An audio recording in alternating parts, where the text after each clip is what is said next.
I remember it was one Christmas. I was probably like 10 or 11 or something like that. But my parents got me a keyboard, and that was kind of the first instrument. Up until then, I used to be into drawing a lot. I wanted to be a cartoonist. But once I got that little keyboard, that's when I really started getting into music.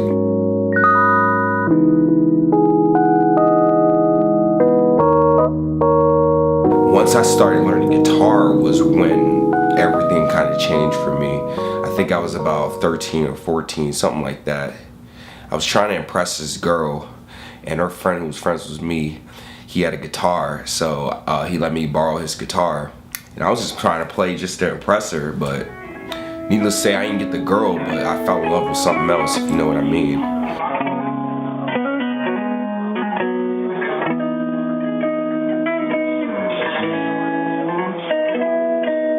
From there, like, started listening to like Green Day and Weezer and Paramore and John Mayer and all types of rock. See, before I even did the production or hip hop, I was like really into rock.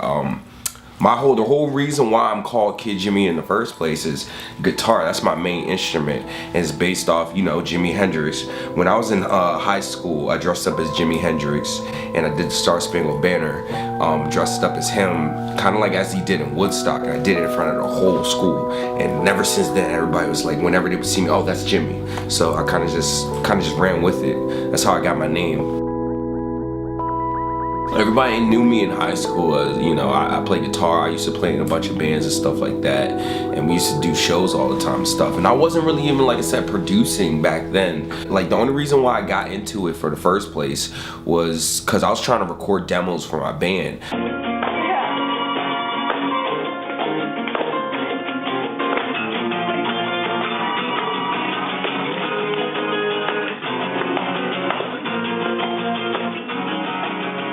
Once I graduated high school, I ended up going to the Art Institute of Washington for audio engineering, and that's when I really got into like production. That's when they provided me with the equipment. They gave me Pro Tools and mic and all that interface, and from there, that's when I really started learning like the basics of recording and stuff. And then from there, that was around the same time my band was on a tour, and I ended up going with them on tour. I was like, fuck school, honestly.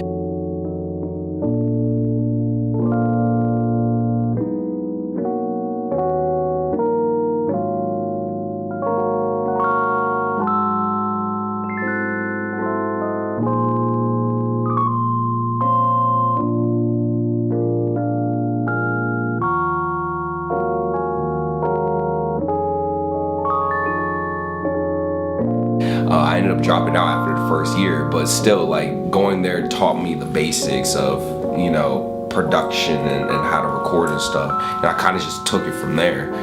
And then, yeah, my band ended up breaking up, which was unfortunate, but I started doing like my own like YouTube channel and stuff like that.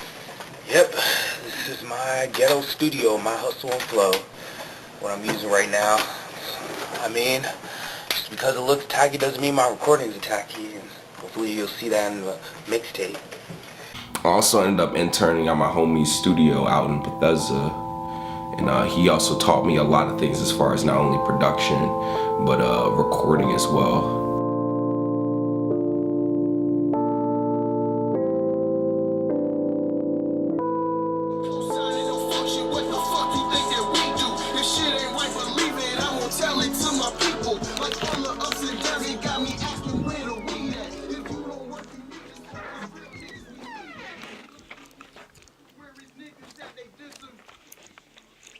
Go write them like she miss them.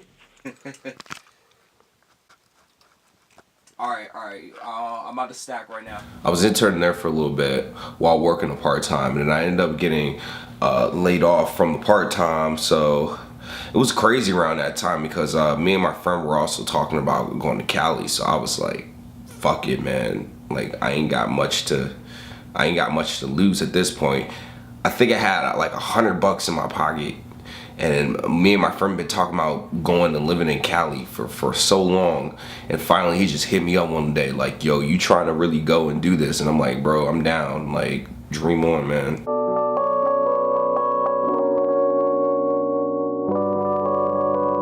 We drove 3 days straight. We drove from Baltimore all the way to Cali, and that shit was crazy in its own. Like, it was definitely a road trip. Like I said, I had nothing, man. All I had was my equipment and shit, and like $100, I think. And it didn't really hit me until the night we got to the hotel in Anaheim for the first time in California. And I remember being in the hotel bathroom, and I remember seeing just reading the sign and saying Anaheim, California. And for some reason that shit just hit me like, yo, I really just drove across the country for my dream, man. And I was scared. Like, it was scary, man. I was like, what the fuck am I doing? I kind of freaked out low key. But that's when it kind of hit me when I was in that hotel bathroom, man. I was like, I'm really trying to do this.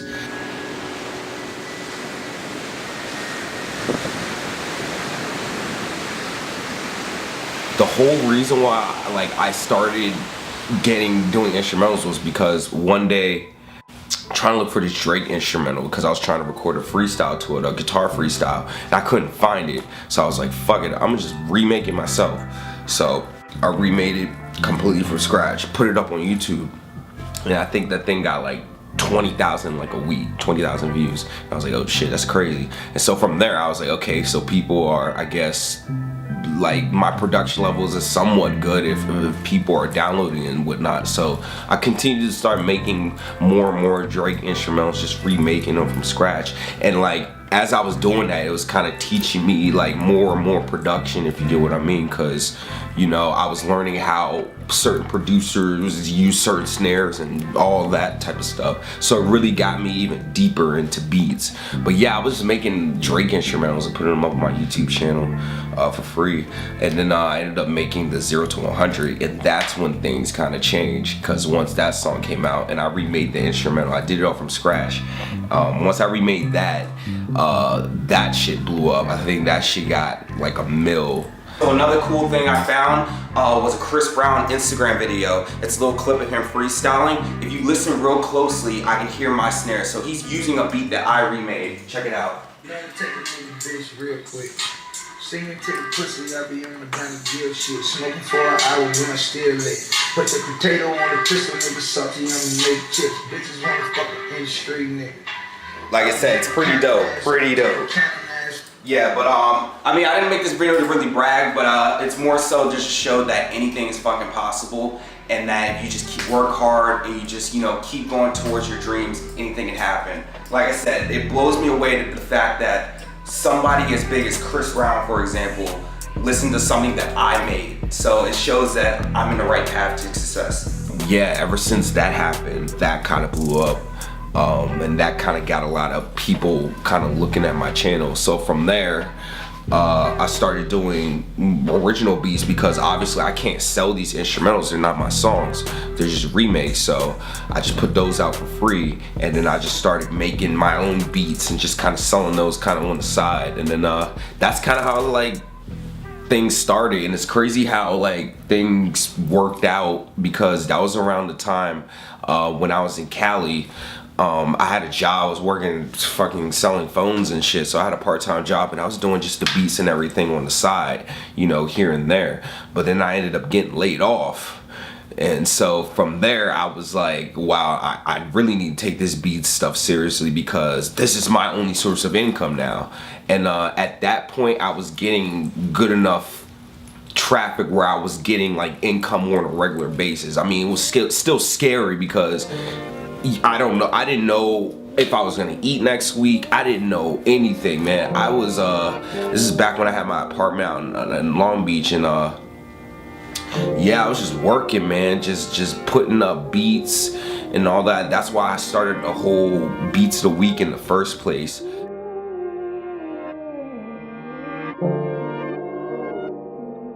Yeah, ever since then, I haven't looked back, honestly. That was probably, I believe that was 2015, so like 3 years ago. So yeah, it's been 3 years since I've been doing this, just making beats on my own. I mean, it's gotten to the point where I was sleeping on friends' couches and stuff like that. I actually ended up losing all the equipment, not only my apartment, but I ended up losing all the equipment and everything, all my studio equipment over in Cali. So I had to pretty much start from scratch, and all I had was pretty much a YouTube channel and somewhat of an online business. So it's like I just kept it moving, you know. You gotta keep going, even when the going is tough. I think perseverance is probably the most important thing, or at least one of the most important traits you gotta have in order to be successful. Because if it wasn't for perseverance, I wouldn't be here, honestly, because there's been a lot of shit over the years that really pushed me to the edge, and I was, you know, I've considered quitting many times and stuff like that, but it's like, man, you gotta have that perseverance. You gotta have that feeling in you. And that's why I always talk about have that feeling in you. I've always felt that feeling. Ever since I was 14 and started out guitar, man, I've always felt that feeling. I never let that feeling go to this day, on God. You can do whatever you want in this life, but like, whatever you choose, you have to live with the, I don't want to say consequences, but like, you have to really live with the decision. Yeah, like, okay, for example, like, say there's me staying, and this is true, there's me staying and getting a job in Maryland, or I could just throw it away, go to Cali and shoot for what I really want to do. Now, obviously, I'm here in Cali, so I'm obviously here because I want to do music, but I have to live with the fact that, this means for a while I'm going to be struggling, for a while I'm not going to have money, but this is what I want to do. And that's what I mean. You got to learn. It's not going to be easy. Like what they call burning the boats, meaning like you're making it so that, and this is what I did for myself, you're making it so that you have no other choice. And that's how I am now. I have no other choice. It's either this or I live in the street or I do drugs. Pretty much. I don't know about that. but it's like, I have no other choice. So it's like I can either sit here and struggle and just complain, or it's like, I have to work. I'm gonna keep it going. I'm gonna dream on, man. This is my life purpose. At some point, you gotta make a decision. That's one thing I've learned just growing up. At some point, you gotta make a decision whether you really gotta go for it or not. You control your destiny. You have to choose to do it. You have to choose to pursue your passion.